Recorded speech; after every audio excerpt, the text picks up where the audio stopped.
Well, a gracious good evening to you. We are still in the midst of our series of I Am a Kingdom Influencer, and this is part 7.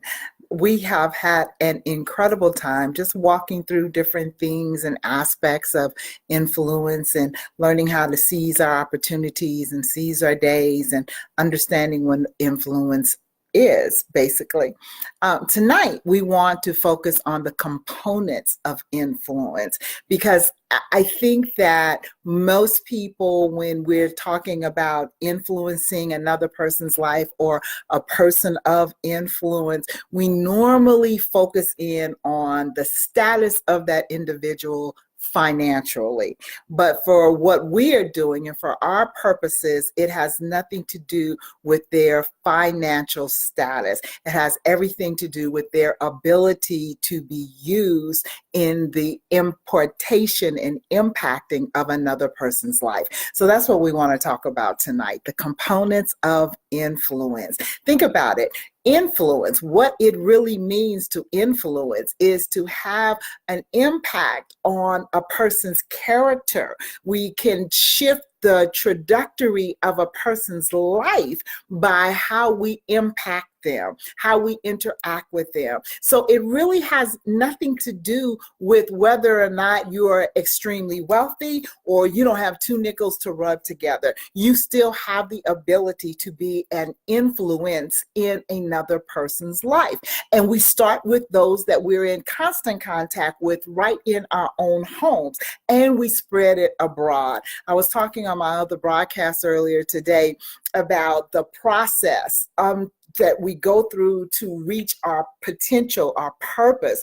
And in dealing with that, it has everything to do as well with being influential in another person's life. Think about this. If you are walking down the street and you see a homeless person sitting on the side of the road and you walk past them, you don't look at them, you don't acknowledge them, you just keep right past them, what is that saying to that individual sitting there? It's saying that they have no value. It's saying that they weren't even worth you speaking to. And in their mind, they're probably thinking that you are looking down at them, that you are criticizing their appearance, that you were criticizing everything about them even being in existence. Take that same situation and you're walking down the street and you turn to that person and say, hello, with a smile.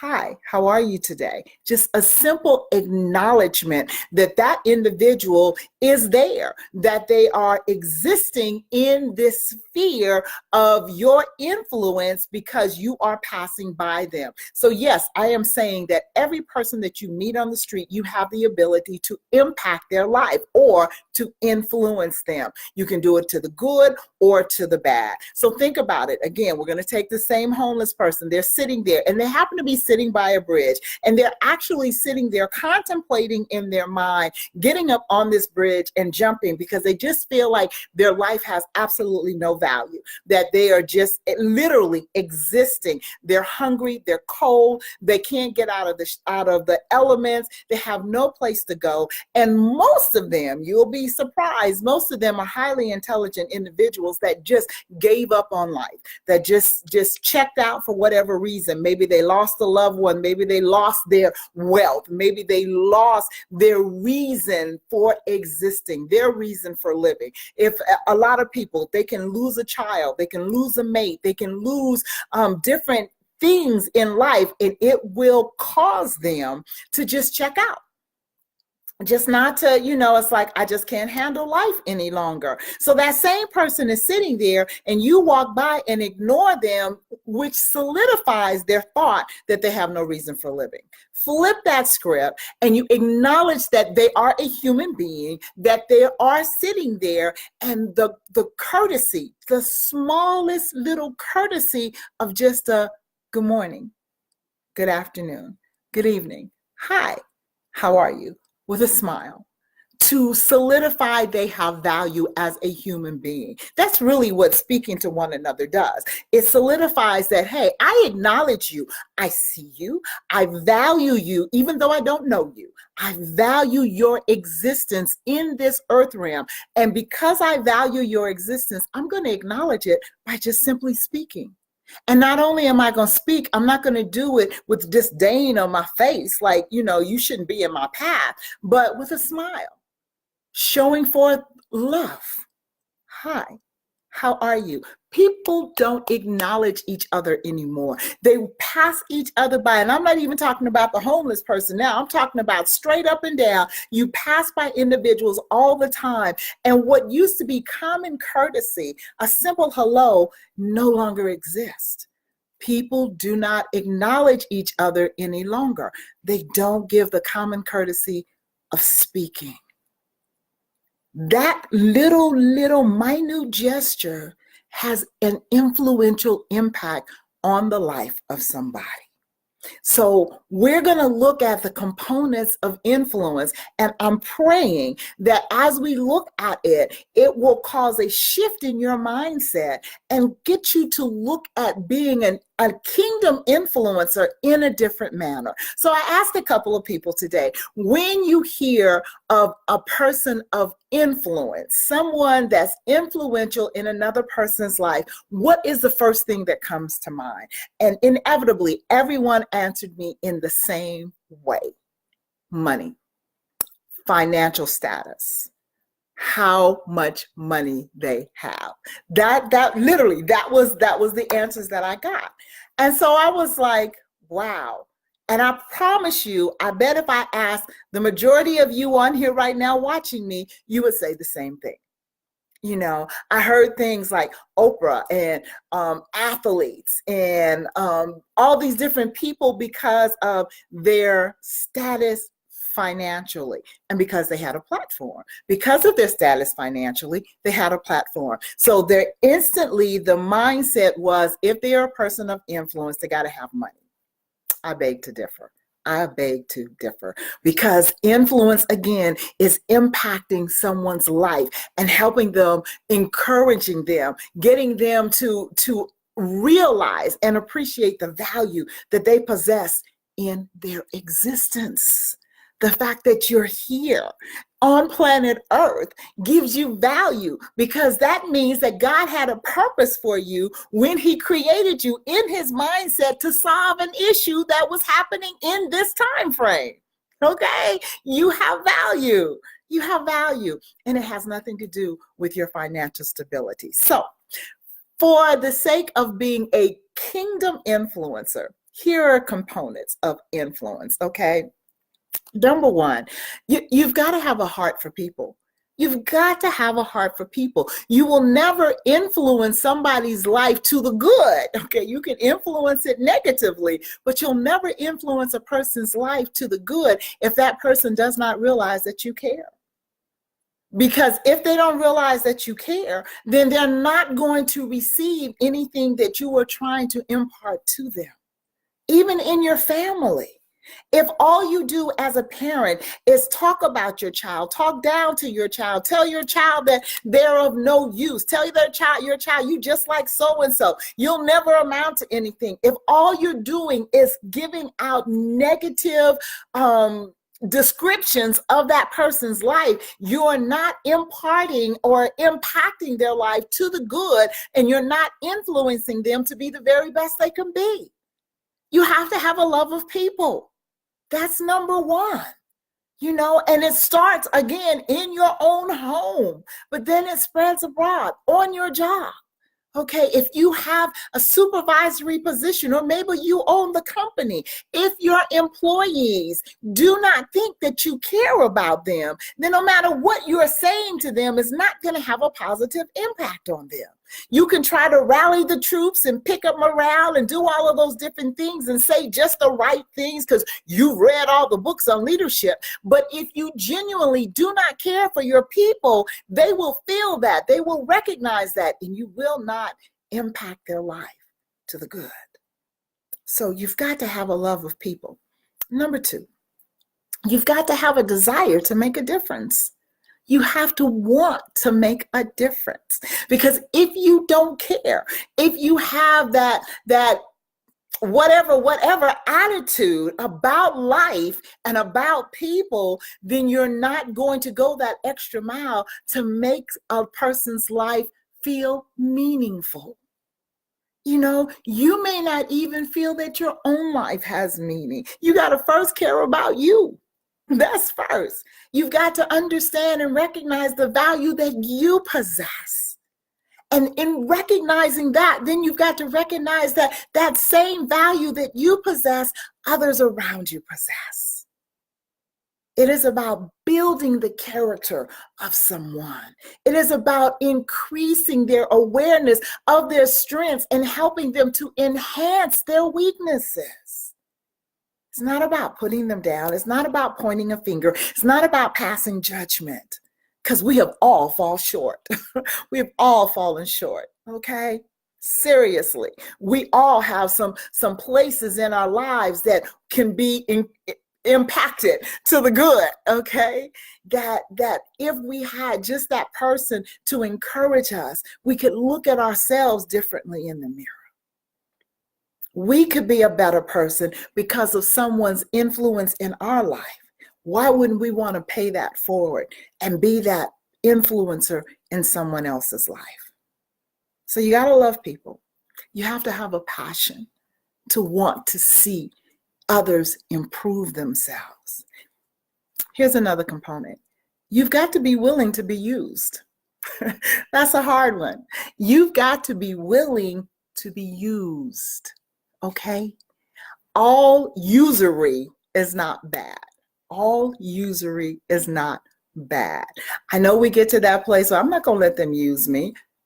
That has its purpose. It has its place. And there are times when God will shut a door on something and say, no, I'm not going to allow you to be in that situation. But there are other times where you know that person is just using you. But you allow it, depending on what the situation is, you allow it to show forth the love of God. Because how often do we just use him? How often do we just want what's in his hand? Not what's in his mind, not what's in his heart, just what's in your hand. I just want what's in your hand. Okay? We've got to get to that place of, no, I'm not talking to them anymore. I'm not going above and beyond anymore because I know, again, they're just using me. Again, time and a place. Time and a place. There are times and places where you will say, no, I'm not doing that. And you'll be correct in that. But there are a lot of times when you have to be the bigger person and allow yourself to go the extra mile for that person that you don't believe would go the extra mile for you. And that will have an influence on that person. Here's another example. Forgiveness. You've got to be willing to forgive if you are going to be influential in somebody's life. There are times when people will do things to you, and the sheer example of forgiveness will turn that person's life around. That sheer ability that we all possess to recognize and understand our own imperfections and not look down on that other person because of their imperfection, because they did something to you, because they hurt you. Okay, you can have an influential impact on that person's life. Influence is deep. Influence is very, very deep. When you understand, and I want to just read this definition to you, okay, that it is the capacity to have an effect on the character, development, or behavior or someone or something, or the effect itself. To have that ability to impact, to affect another person's life. Hallelujah. It means more than you could ever imagine. You got to have that ability. You've got to have that desire to say, above all, I want to see you succeed. Above all, I want to see you make it. We cannot afford to walk around in a vein of envy or jealousy if we are going to be an influencer, if we're going to have an impact in someone's life. You cannot afford to have that. Okay. Why? Because that will stop you from sowing into that person's life. And hear me now. To sow in, right, is to give of yourself to that individual. Your time, your knowledge, your wisdom, your care, your concern. To give of yourself is having an impact in that person's life. So if you are unwilling and unable to forgive their wrong, to bypass their shortcomings, to look beyond their faults and see their needs as God does for us, then you'll never have the ability to influence and sow into their lives. So it's in your court. The ball is in your court. If you desire to have an effect on the lives of those around you, you've got to be a lover of people, okay? No matter how trying they can be. People can be very trying. They can get on your last nerve, I know, okay? But you still have to have a love of people. You have to want and desire to make a difference in the lives of others. You've got to be available to give yourself away. And you have to be willing to forgive and look beyond people's faults and see their needs. And once you can put all of those little components together and connect those dots, then you can have an influence on all those you come in contact with, even that person that you only meet one time. And you're willing to put a smile on your face and say, hello, how are you? Give value to their very existence. Here's another thing. You have to be a good listener. You have to learn to listen, okay? You can't have the floor all the time. You can't do all the talking. You have to be willing to listen. Why? Because when you're willing to listen, again, you're validating that what that person has to say has merit. You may not even agree with what they're saying, but if you will at least listen, you validate what they're saying has merit because it's their opinion. It's what they feel. You can't help someone through a situation or be an influential component in their life if you're not even willing to give credence to their feelings, their thoughts, their opinions. We can agree to disagree, but that does not take away the fact that you wholeheartedly believe what you believe. And I wholeheartedly believe what I believe. But I don't have to hate you for your beliefs. I don't have to put you down for your beliefs. This country is in a turmoil right now because of that very line of division where, oh no, if you don't believe what I believe, then I have to hate you. No, I don't. No, I don't. God gave each and every one of us a freedom of choice. And I will acknowledge and appreciate your freedom to choose what you choose. I don't have to agree with it to acknowledge the fact that you have the right to choose it. And likewise, you don't have to agree with me, but you got to give me the right to have the opinion that I have. Because I have the opinion I have does not mean you have the right to take my life, does not mean that you have the right to put me down, and vice versa. So we've got to learn to validate each other. We've got to learn to understand and recognize that we all of us have value and have merit, okay? And that we may not all be God's children, but we are all God's creation. And so therefore we have to respect each other as such. So I hope this has been helpful. I hope that you are getting to that place of understanding your value as an influencer in the lives of others. I hope that you can get to that place so that hate can be eradicated. If we can get to that place of validation, of belief that you have value and everyone around you also has value.